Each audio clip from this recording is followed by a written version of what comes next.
አልማዝ በጣም ነው የምወደው። ዳይመንድ የሚሰራው ከምድር በታች 500 ኪሎ ሜትር ጥልቀት ላይ ነው። ሰፈሪንግ የሚባለው ስቃይ ያለባቸው ለሰዎች የምንሰጠው የተሳሳተ ትምህርት መሰለሽ። ህይወት ቀይ ምንጣፍ ነው ብለን ነግራቸዋለን። የኑሮ ጫና አለ፣ ጭምቅ አድርጎ ይዛቸዋል። ላይፍ ጭምቅ አድርጎ ይዛቸው። ጠጠር መስለሻቸው የጣሉሽ ሰዎች አልማዝ መሆንሽን የሚያውቁበት ጊዜ አለ። አልማዝ በጣም ጠንካራ ነው። በምድር ላይ የመጨረሻ ብረት ይመስልሻል አይደለም? የመጨረሻ ጠንካራ ነገር ግን ዳይመንድ ነው። መከራ የኳላቸው ስቃይ ያሳመራቸው ሰዎች ከወጡ በኋላ በህብረተሰቡ መካከል ሻይን ነው የሚያደርጉት። የፖለቲካ አመራሩ አካባቢ አልማዞች ቢኖሩን፣ ባለሀብቶቹ አካባቢ አልማዞች ቢኖሩን፣ ምሁራኖቹ አካባቢ አልማዞች ቢኖሩን፣ የተሰሩ ሰዎች ካሉን ሀገራችን መልካም ትሆነ። አልማዝ በጣም ነው የምወደው። አልማዝ ለምን እንደሆነ ልንገርሽ። መነሻውን ከመጀመሪያው አንድ ጊዜ ከዓመታት በፊት ነው አልማዝና ከሰልና ኮል እና አልማዝ አንድ ናቸው የሚል ነገር አነበብኩ። አሁን ከዚህ ስንወጣ አንድ ሰው ከሰል ልስጥሽ ቢል ልብስሽን እንዳይነካ ነው የምትጠነቀቂው፣ እንኳን ልትቀበዩ። አልማዝ ግን የተለየ ነገር ነው፣ ሊሰጠኝ ይቀበላሉ። እና ኮልና ከሰልና አልማዝ አንድ ናቸው። እዚህ ውስጥም ያለው ካርበን ነው፣ እዚህ ውስጥም ያለው ካርበን ነው። እሱ ብቻ አይደለም፣ ይሄንን ከሰሉን ወስደሽ ወደ አልማዝነት መለወጥ ይቻላል። ኮሉን ወደ አልማዝነት መለወጥ ይቻላል። ያ በጣም ስትራይክ አደረገኝና ወደ ህይወታችን አመጣሁት፣ ወደ ሰዎች አመጣሁት። ታዲያ ለምንድን ነው ከሰሉ ከሰል ለምን ሆነ፣ አልማዙ ለምን አልማዝ ሆነ የሚለውን ጠየቅኩና አልማዝ የሚሰራበትን ፕሮሰስ አጠናሁኝ።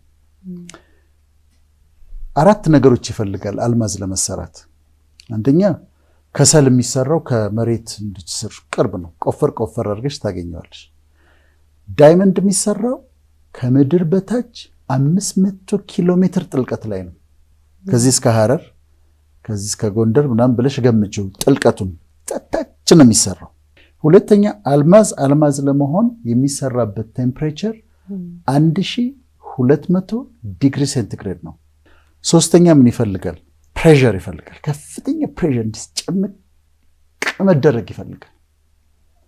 ከዛ በዚህ ሁኔታ በዛ ጥልቀት በ1200 ዲግሪ ሴንቲግሬድ በከፍተኛ ፕሬሸር ለረጅም ጊዜ መቀመጥ አለበት። አሁን አይዲያሊ አንድ ከሰል አለን ውሰድ። አንድ ከሰል አለ። ያንን ከሰል ውሰጂና ከምድር ሰርፌስ በታች 500 ኪሎ ሜትር ውሰጂና አስቀምጪው ታች። ከዛ 1200 ዲግሪ ሴንቲግሬድ ቃጠሎ ውስጥ አስቀምጪው። በከፍተኛ ፕሬሸር ውስጥ አስቀምጪው። ሞለኪውሎቹ እንዲጠጋጉ ነው። በዛ ፕሬሸር ውስጥ አስቀምጪው። ለረጅም ጊዜ አስቀምጪው። ዳይመንድ ይሆናል። አሁን ወደ ህይወታችን አመጣሁት። ወደ ህይወት ስታመጪው ሰዎችን ታገኝና ይነግሩሻል። ጓደኞቼ ያልደረሱበት ቦታ በጣም ይገርምሃል ይላሉ። ያሉበት ቦታ እንደው በኑሯቸውም በስራቸውም ትልቅ ቦታ ነው ያሉት። እኔ ደግሞ በቃ አልተሳካም እስካሁን ድረስ ይሉሻል። ምን ማለት ነው? ከጓደኞቻቸው ካሉበት 500 ኪሎ ሜትር በታች እንደሆኑ ነው የሚያስቡት። አንድ ክራይቴሪያ አሟሉ፣ ታች መሆናቸው አያውቁትም እነሱ። ሁለተኛ አሁንም ሰዎችን ሳገኝ ይሄ ሰፈሪንግ የሚባለው ስቃይ አለባቸው። ለሰዎች የምንሰጠው የተሳሳተ ትምህርት መሰለሽ። ህይወት ቀይ ምንጣፍ ነው ብለን ነግራቸዋለን። ኢዚ ነው፣ በቃ ምንም ችግር የለም፣ አበባ በአበባ ነው እንላቸዋለን። that's not true። ምድር ላይ ስቃይ አለ። በምድር ሳላችሁ መከራ አለባችሁም ተብሏል በቅዱስ ቃሉ። ዝም ብሎ ፊሎሶፈሮቹንም ካይሽን ቡዳ ራሱ ላይፍ ኢዝ ሰፈሪንግ ነው የሚለው፣ ሌላ ነገር አይደለም። በቃ ሰፈሪንግ ነው እንጂ ያ 1200 ዲግሪ ሴንቲግሬድ ቃጠሎ። ለምንድን ነው ሰፈሪንግ ውስጥ ናቸው? 1200 ዲግሪ ሴንቲግሬድ ቃጠሎ ውስጥ ናቸው። ሁለቱም ክራይቴሪያ ሟሉ። ዝቅ ብለዋል፣ ሃይ ቴምፕሬቸር ውስጥ ናቸው። አያውቁም እነሱ ምን እየተካሄደ እንደሆነ። ከዛ ሶስተኛ ምን ይፈልጋል ብለን ፕሬሸር ይፈልጋል። ጫና አለባቸው። መስሪያ ቤታቸው ጫና አለ፣ ፕሬሸር አለ። ቤት ውስጥ ፕሬሸር አለ፣ ጫና አለ፣ የኑሮ ጫና አለ። ጭምቅ አድርጎ ይዛቸዋል። ላይፍ ጭምቅ አድርጎ ይዛቸው ምን እየተደረገ እንደሆነ ግን አያውቁም። ኮል የነበረው ፐርሰናሊቲ ወደ አልማዝነት እየተለወጠ እንደሆነ አያውቁም። ከዛ 15 ዓመት ይቀመጣል፣ 20 ዓመት በዛ ሁኔታ ይቀመጣሉ። ምን የሆነ እንደሆነ አያውቁ። እዛ ጋር አሁን እነሱ ዳይመንድ ሆነው ተሰርተዋል። ከዛ እዚችው በቃ በዚችው ኑሮ በዚችው አልፋለሁ ብለው ሲሉ ድንገት በህይወታቸው ያልተጠበቀ ቮልኬኖ ይፈነዳል። ቶ አድርጎ ያወጣቸዋል። ሲወጡ ወደ ሰርፌስ ሲወጡ እነዚህ የተሰሩ ሰዎች ናቸው፣ አልማዞች ናቸው፣ ውድ ናቸው። እነዚህ ሰዎች የሚያልፉበትን መንገድ ቢያውቁ መከራቸውን አፕሪሼት ያደርጋሉ። ስቃያቸው ከንቱ እንዳልሆነ ያውቃሉ። ፕሬሸሩ ዝም ብሎ እንዳልሆነ ያውቃሉ። ፐርሰናሊቲያቸው እየተሰራ እንደሆነ ያውቃሉ ብዬ አሰብኩና መጣሁት። ከዛ የአልማዝን ባህሪያት አጠናሁ። አሁን የተሰራው አልማዝ መጀመሪያ ከእንትኑ ሲወጣ ዝም ብሎ ጠጠር ሊመስልሽ ይችላል። ከዛ ፖሊሽ ሲደረግ ካቲንግ ካለፈ በኋላ ነው። ሰዎች ቫልዩሽን ላያውቁት ይችላሉ። እንደውም ምን እላለሁ አንዳንዴ ጠጠር መስለሻቸው የጣሉሽ ሰዎች አልማዝ መሆንሽን የሚያውቁበት ጊዜ አለ። ምክንያቱም ሳይጠረቅ ምናምን ጠጠር ነው የምትመስዩ። ጠጠር ማን ይፈልጋል? ድንጋይ ማን ይፈልጋል? ወስደው ይጥሉታል። ከዛ ግን አልማዝ እንደሆነ ግን በኋላ ያውቃሉ። አሁን 7 የዳይመንድ ባህሪያት አሉ። እነሱን እናውራ። እነዚህ ተሰርተው የወጡ ሰዎችና በዚህ መንገድ ያለፉ ሰዎችና አልማዝ ያመሳሰላቸዋል። ባህሪያቸውን እናውራ። አንደኛ አልማዝ በጣም ጠንካራ ነው። በምድር ላይ የመጨረሻ ብረት ይመስልሻል አይደለም? የመጨረሻ ጠንካራ ነገር ግን ዳይመንድ ነው። በብረት አትቆርጪውም፣ በስለት አይቆረጥም፣ በምንም ነገር አይቆረጥም። አልማዝ የሚቆረጠው በሌላ አልማዝ ነው። እንደውም ጠንካራ ነገሮችን ለመቁረጥ አንዳንድ ቦታ ዳይመንድ ኮትድ የሆነ መቁረጫ ያዘጋጃሉ እና ዳይመንድ በጣም ጠንካራ ነው። እንዲህ ተሰርተው የወጡ ሰዎች አልማዝ ጠንካራ ስለሆነ ማንም ሰው መጥቶ እንደዚህ የሚዋጭራቸው አይደሉም። አልማዝን እንደዚህ ልትዋጭሪው አትችይም። ዝም ብሎ በምናምን የሚፋቅ አይደለም። ወርቅ ይፋቃል፣ አልማዝ ዝም ብሎ አይፋቅም። እና ልቁረጥህ ብትዩ አይቆረጥም። ክራሽ ላድርግህ ብትዩ ክራሽ አይደረግም። በጣም ጠንካራ ነው። በዛ ነገር ውስጥ አልፈው በፕሮሰስ ውስጥ አልፈው የሚወጡ ሰዎች ጠንካራ ናቸው። ውስጣቸው ፐርሰናሊቲያቸው ጠንካራ ነው። አይደነብሩም፣ አይደነግጡም። ልጉዳቸው ብለሽ ልትቆርጫቸው ብትሞክሪ አይቆረጡም። ልቧጭረህ ቢሏቸው አይቧጨሩም። ለምንድን ነው? አልፈውበታል። እነሱ በዛ ውስጥ አልፈው ነው የወጡት። ስለዚህ በጣም ጠንካሮች ናቸው። ውስጣቸው ስብዕናቸው በጣም ጠንካራ ነው።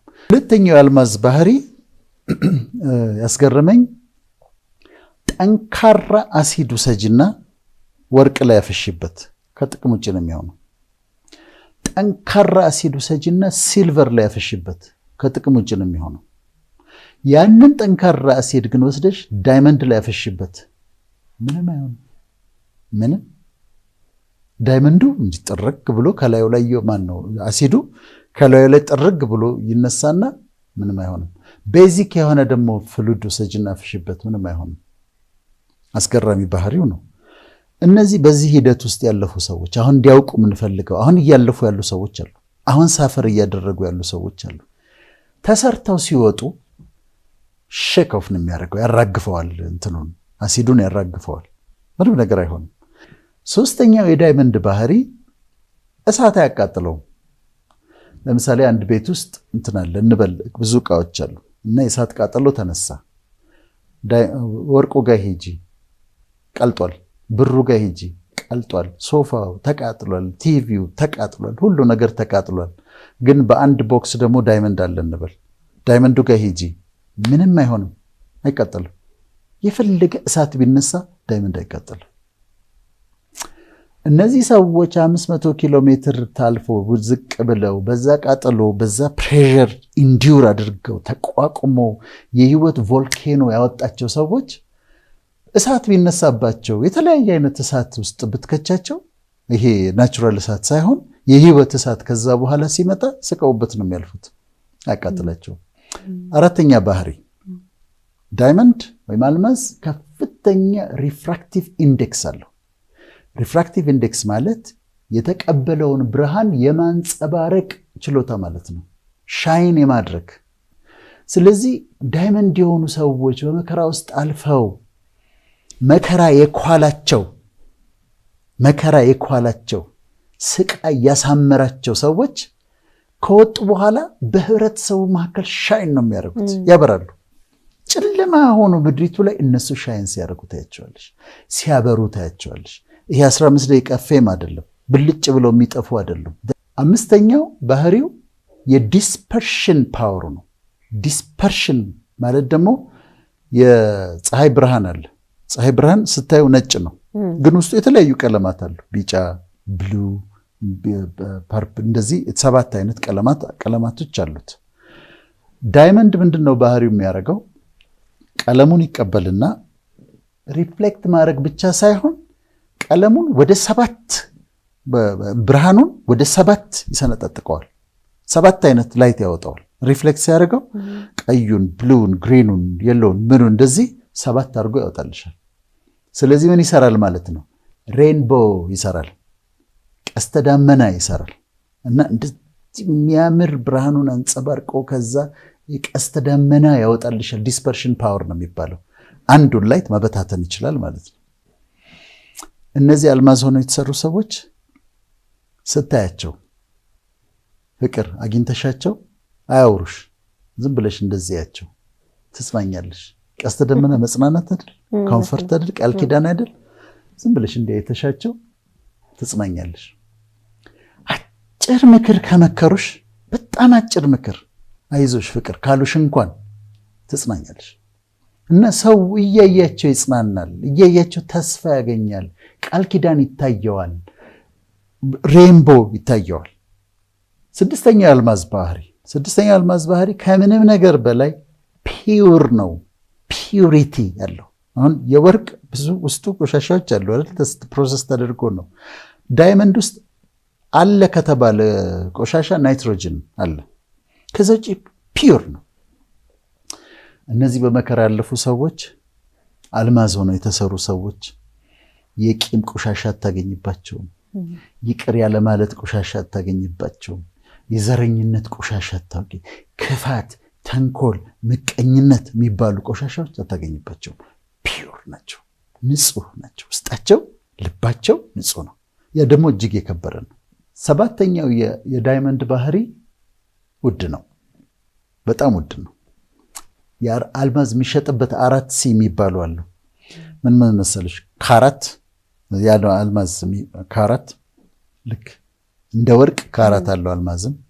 2ኛ ከለር፣ 3ኛ ካቲንግ የተቆረጠበት መንገድ፣ ከዛ ክላሪቲ። 4 በእነዚህ 4 ሲዎች ይባላሉ። ዳይመንድ ውድ ነው፣ በጣም ውድ ነው። እና እነዚህ ሰዎች ከወጡ በኋላ ውድ ናቸው። በካቲንግ አልፈዋል፣ በፖሊሽንግ አልፈዋል፣ የከበረ ቦታ ይቀመጣሉ። ፎር ላይፍ ነው ከወጡ በኋላ። አሁን ይህ የምንለው ለምንድን ነው? ፕሮግራማችንን በተለያየ መንገድ የሚያዩ ኑሮ ጥያቄ የሚሆንባቸው ሰዎች አሉ። ምንድን ነው እሱ እየሆነ ያለው? እኔ ክፉ ሰው ነኝ ወይ አምላክስ ፈጣሪ ስለማይወደኝ ነው ወይ? ጓደኞቼ እዛ ናቸው፣ እዚህ ነኝ። ስቃዩ ማብቂያ የለውም። ፕሬሸሩ በጣም ከባድ ነው። ደግሞ ብዙ ዓመት ነው እንደዚሁ ሊያልፍ ነው ወይ ብለው የሚጠይቁ ሰዎች አሉ። እኛ መልሳችን ምንድን ነው? አይደለም፣ ያልፋል። በቮልኬኖ ተወጫለሽ፣ አንድ ቀን አለሽ፣ በቮልኬኖ ተወጫለሽ። በዚህ ሂደት ውስጥ ደግሞ አልማዝ ሆነሽ እየተሰራሽ ነው፣ ፕሮሰስ እየተደረግሽ ነው። በጣም የከበረ ካራክተር፣ የከበረ ፐርሶናሊቲ እየተሰራ ነው።